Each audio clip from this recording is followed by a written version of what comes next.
कैसे हो आप सब? आई होप आप सब अच्छी होंगे। तो मैं आपको पढ़ाने वाला हूँ साइकेट्रिक।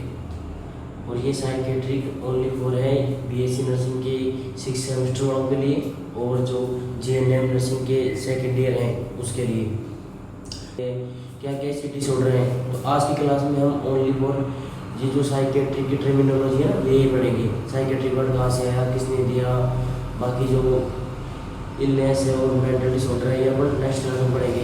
आज आपको साइकेट्री की थोड़ी बहुत टर्मिनोलॉजी है वो आपको बताऊंगा, तो वीडियो में जुड़े रहें।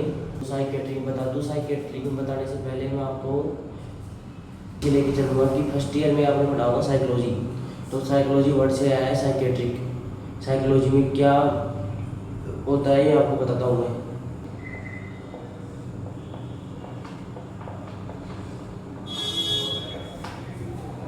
तो अपन पहले डिस्कस करते हैं साइकोलॉजी के बारे में, क्या होती है। अब जो साइकोलॉजी है उसको अपने पहले देखा ही था कि दो भागों में डिवाइड करते हैं। पहला होता है साइकी, पहले होता है लोगस। तो साइकी का मतलब होता है सोल। तो जो साइकी से सोल वर्ड निकला है इसका मतलब होता है आत्मा। तो इसको भी नहीं माना गया और बाद में सोल को चेंज कर दिया इसमें माइंड में,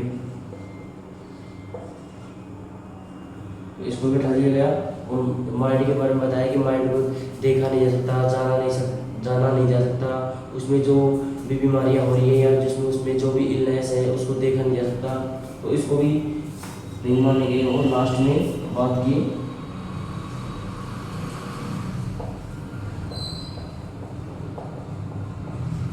ह्यूमन बिहेवियर के बारे में। तो लास्ट में उन्होंने बताया कि जो भी आदमी का ह्यूमन का बिहेवियर है उसको किस हिसाब से रखता है, किस हिसाब से शो करता है, ये बताया साइकोलॉजी में। तो साइकोलॉजी का आपको एक ही बात याद रखनी है साइकोलॉजी में कि ह्यूमन बिहेवियर के बारे में जानना, ये कहलाता है साइकोलॉजी। साइकोलॉजी का मतलब है कि स्टडी ऑफ ह्यूमन बिहेवियर। यही सीधा टर्म एक याद रखना है, ह्यूमन बिहेवियर को साइकोलॉजी कहते हैं।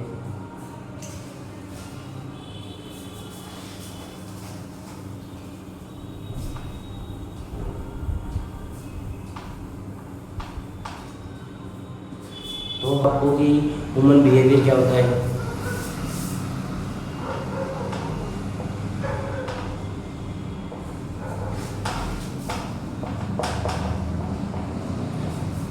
जैसे कि आप सभी जानते हैं कि ह्यूमन बिहेवियर क्या होता है कि आदमी की किस तरीके से वो समाज में रह रहा है, किस तरीके से कपड़े पहनता है, किस तरीके से बोलता है, किस तरीके से उसकी इमोशन है, किस सैड है, हैप्पी है, एग्री है, जेलस है, किसी प्यार कर रहा है, किसी से नफरत कर रहा है, किसी से कंपेयर कर रहा है। ये भी आदमी का जो सोसाइटी में है, जो कहीं भी है, वो आदमी का ह्यूमन बिहेवियर कहलाता है। तो हम अब देखते हैं कि साइकेट्रिक वर्ड किसने दिया।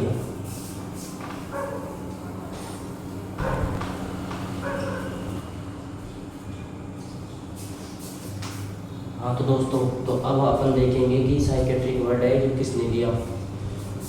तो जो साइकेट्रिक वर्ड है दिया जॉन रेल ने, और जो अपन बोलते हैं फादर ऑफ साइकेट्रिक, तो फादर ऑफ साइकेट्रिक बोलते हैं बेंजामिन रस्को। बेंजामिन रस्को फादर ऑफ साइकेट्रिक बोलते हैं, या इसी को अमेरिकन साइकेट्रिक का फादर बोलते हैं, फादर ऑफ अमेरिकन साइकेट्रिक। जो मॉडर्न है, modern father of psychiatric pine, या ये भी आता है, या ऑप्शन में ये आ जाए तो सिगमंड फ्रॉइड।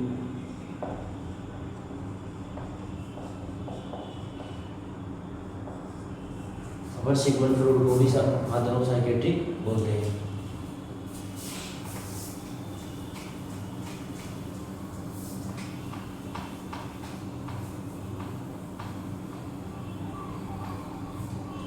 तो अब स्टार्टिंग से देखते हैं कि ह्यूमन बिहेवियर क्या होता है, और ह्यूमन बिहेवियर में मतलब क्या क्या चेंजेस आते हैं, और किस प्रकार से मेंटल इलनेस होती है।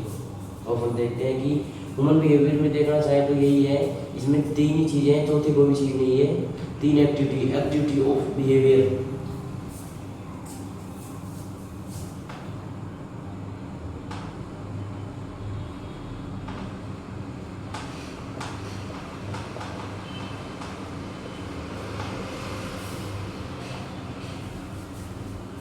देखते हैं दोस्तों, 3 चीज़ें होती हैं। पहला होता है कोनेशन, दूसरा कोगनिटिव, लास्ट होता है अफेक्टिव।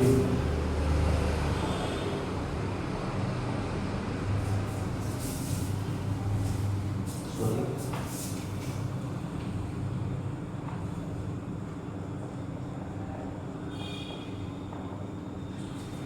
तो अब अपन इसमें देखते हैं कि कोनेशन क्या होता है, कोग्निटिव क्या होता है और अफेक्शन क्या होता है। कोनेशन का सीधा सा मतलब ये है कि जो भी मोटर एक्टिविटी है और साइकोमोटर एक्टिविटी,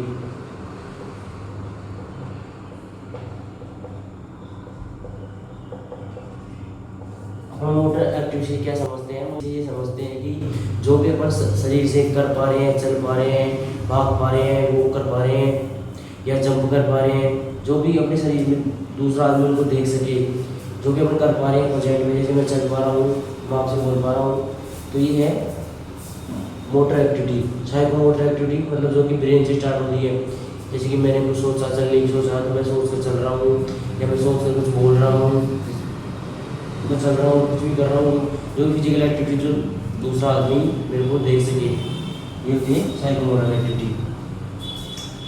तीसरी चीज़ है कोनेशन। कोनेशन में आपको ट्रिक समझाना चाहूँगा, आपको जो भी आगे मेंटल डिसऑर्डर आएंगे आपको समझने में आसानी रहेगी। तो इसकी ट्रिक देखते हैं बस, छोटी सी ट्रिक है, आपको एक बार में याद हो जाएगी और आगे आप इसको अगर ध्यान लगा के सुन लिए तो आगे जो भी आप मेंटल डिसऑर्डर पढ़ेंगे उसमें आपको थोड़ी सी दिक्कत नहीं आएगी। तो अपन देखते हैं, तो सीधा सा है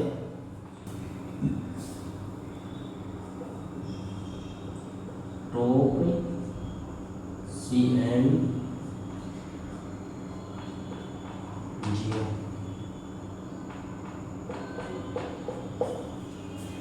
तो इसकी छोटी सी ट्रिक है, टॉप CM जिया, जो भी मतलब टॉप का CM है उसके अपन दुआ कर रहे हैं कि जिए, टॉप का CM जिए, टॉप का CM जिया।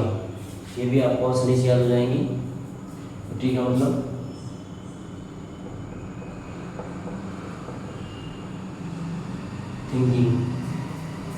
थिंकिंग से मतलब कोग्निटिव का मतलब ये है कि अपन मन में जो भी सोच रहे हैं, जो भी कर रहे हैं, मन से कर रहे हैं, उसमें मतलब नोइंग अपने आप में मैं ही जान सकता हूँ, मतलब कोई दूसरा आदमी उसको देख नहीं सकता। Knowing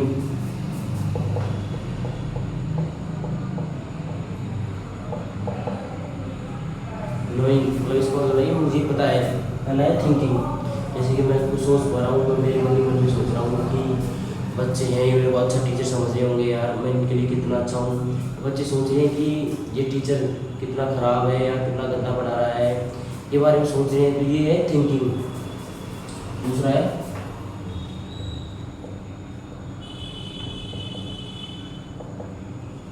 orientation. ओरिएंटेशन का अपना मतलब समझते हैं, सीधा सा मतलब ओरिएंटेशन ये है मतलब किसी भी चीज़ के आदमी को किसी भी चीज़ के बारे में ज्ञात होना पूरा अच्छे तरीके से। कि ओरिएंटेशन में 3 चीज़ आती हैं, TCP मतलब टाइम, टी मतलब टाइम, मतलब आदमी जो भी पेशेंट है उससे पूछेंगे कि सुबह हो रही है, शाम हो रही है, दिन हो रही है या रात हो रही है, तो उस चीज़ को सही से बता पा रहा है कि हाँ सुबह का टाइम है, वो सुबह बता रहा है, तो बिल्कुल अच्छे तरीके से कॉन्शियस है, वो समझ पा रहा है, वो मतलब कि ओरिएंटेड है टाइम प्लेस टाइम के बारे में। पहला क्लियर। दूसरा है P मतलब पर्सन, P मतलब पर्सन, उसको पूछेंगे कि भाई तेरा क्या नाम है, नाम पूछेंगे उससे, तो उनका नाम सही से बता रहा है तो अच्छी बात है। तो ओरिएंटेड उस चीज़ के बारे में तो नहीं बता पा रहा, मेरा नाम भी नहीं बता रहा है, तो पहचाने की बोल रहे हैं कि ये तेरा भाई है, ये तेरी बहन है, ये तेरी माँ है, अगर सही से नहीं बता पा रहा है तो उसके बारे में उसको ज्ञात नहीं है। तीसरी चीज़ है पैलेस। पैलेस का मतलब ये है कि उसको पूछ रहे हैं कि उसको हॉस्पिटल में भर्ती है और डॉक्टर से उसकी हिस्ट्री ले रहा है, उसको उसके बारे में पूछ रहा है, और वो बता रहा है कि नहीं मैं तो हॉस्पिटल में नहीं हूँ, मैं तो घर हूँ, मैं तो पिकनिक पे हूँ, मैं तो शादी में हूँ, तो उस चीज़ के बारे में कोई चीज़ नहीं है, ओरिएंट नहीं है। तो ये तीनों चीज़ें होनी चाहिए। आगे अपन इसको डिटेल में पढ़ेंगे, जो भी अपन आगे डिसऑर्डर पढ़ेंगे उसमें। तीसरी चीज़ है P।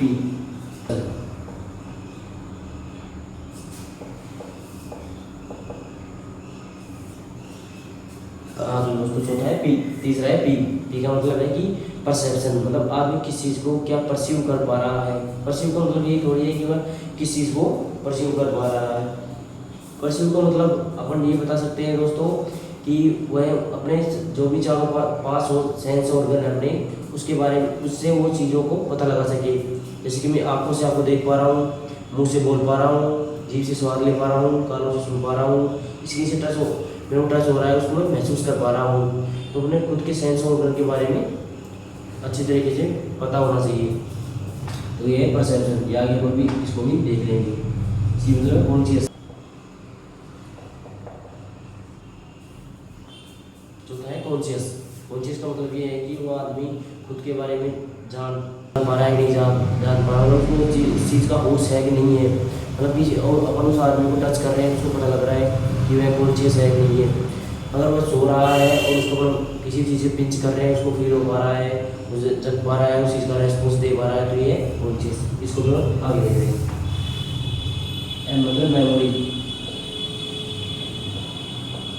मेमोरी का सीधा सा मतलब यही है कि वह उसको उस चीज़ जो भी पास्ट बीता है वो याद है, जो प्रेजेंट चल रहा है वो याद है। मतलब उस चीज़ के बारे में उसको पता होना चाहिए कि अपन थोड़ी देर पहले क्या कर रहे थे, थोड़ी देर बाद क्या कर रहे थे, कल क्या किया, मैंने परसों क्या किया, जो भी इसके बारे में पता लग सके उसको, ये होगा मेमोरी। इसको भी आगे देख लेंगे, इसकी टाइम वगैरह, इसकी स्टेज वगैरह सब आगे देख लेंगे। तो तीसरा है जजमेंट।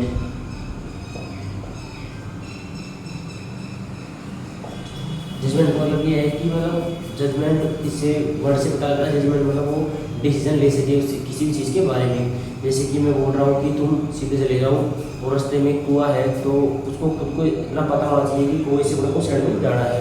मैं बोलूँ कि सीधा चला जाओ, जाकर कुएं में कूद जाए, तो बोला कि बाद में बोलेगा कि भाई आपने बोला था कि सीधा जाना है।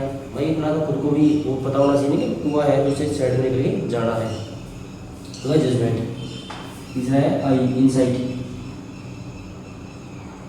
इंसाइट का मतलब ये है कि पेशेंट को अंदाज लगना चाहिए कि मैं सही कर रहा हूँ या गलत कर रहा हूँ, खुद को अच्छी तरीके से पता होना चाहिए। इंसाइट का मतलब यही है कि राइट क्या है, रॉन्ग क्या है, क्या करना चाहिए, क्या नहीं करना चाहिए, ये इंसाइट। तो रह गए ये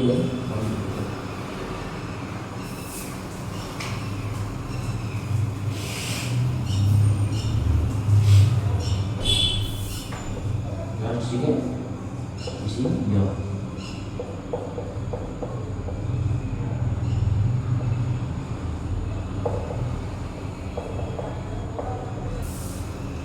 सॉरी मतलब जी हाँ यही है लास्ट ए। जी हाँ मतलब अटेंशन। अटेंशन मतलब ये है कि आदमी अटेंशन रहे, उसको कोई टच कर रहा है तो मतलब स्किन की सेंस ऑर्गन का ये है कि टच करे तो अटेंशन हो जाए, किसी चीज़ को बोले तो वो अलर्ट हो सके उस चीज़ के बारे में, ये अटेंशन। अब लास्ट हो गया अफेक्टिव। एक मिनट। अफेक्टिव का मतलब यही है कि इमोशन। दोस्तों इमोशन से ये समझते हैं कि आदमी के इमोशन क्या कहना चाह रही है। जैसे पेशेंट को जो इमोशन है वो अंदर से सैड भी हो सकता है, वो अंदर से हैप्पी भी हो सकता है, खुश भी है। तो ये अपने मतलब फीलिंग का फील होना, किसी भी चीज़ का फील होना कहलाता है इमोशन। मतलब उसकी फीलिंग क्या है वो कहलाता है इमोशन। तो इमोशन मूड नहीं है, मूड और इमोशन में दोनों में अंतर है, अफेक्ट और मूड में अंतर है। ये अपन आगे जब डिसऑर्डर पढ़ेंगे उसके बारे में बताएंगे कि मूड में और अफेक्ट में क्या अंतर है। दोस्तों ये आप अपनी साइकेट्री की पहली क्लास थी, तो आपको कैसा लगा ये आप ज़रूर कमेंट में बताना। और हमने ये अभी थोड़े दिन पहले स्टार्टअप किया है। हम चाह रहे हैं कि जो भी सेमेस्टर में हमारे जूनियर बच्चे आ रहे हैं, जो भी नर्सिंग के हमारे जो नर्सिंग ऑफिसर बनने में आ रहे हैं, तो उनका क्या होता है कि सेमेस्टर में कंप्लीट सिलेबस नहीं हो पाता। तो उसके लिए हमने क्लासेज स्टार्ट की हैं, जिसमें अपन first semester, second semester, third semester, fourth semester, fifth semester सारी क्लासें लेंगे। और जीएनएम बच्चों के लिए भी हेल्पफुल रहेगी क्लासें। इसमें अपन क्या करेंगे, जो भी इंपॉर्टेंट टॉपिक है मतलब पूरा ही कंप्लीट कराने की कोशिश करेंगे। बाकी जो इंपॉर्टेंट है उन पर थोड़ा डीपली हम उसमें घुसकर उनको पढ़ के और डीपली पढ़ाने की कोशिश करेंगे। तो आई होप आपको थोड़ा बहुत समझ में आया ही होगा। पहली क्लास है अभी, तो जैसा कि हम आपको आगे पढ़ाएंगे तो हमारा जो भी पढ़ाने का तरीका है वो हम चेंज करते जाएंगे। अब बहुत अच्छे से पढ़ाने की कोशिश करेंगे। सॉरी, तो आपको कैसे लेगी क्लास? आज मैं ये 8-10 मिनट की क्लास ले पाऊँगा, क्योंकि इतनी लंबी क्लास आप भी देख नहीं पाओगे। यही जगह कि स्टार्टिंग में बोर हो जाओ, तो आपको आई होप अच्छा समझ में आया होगा। बाकी मिलते हैं नेक्स्ट क्लास में। Thank you so much.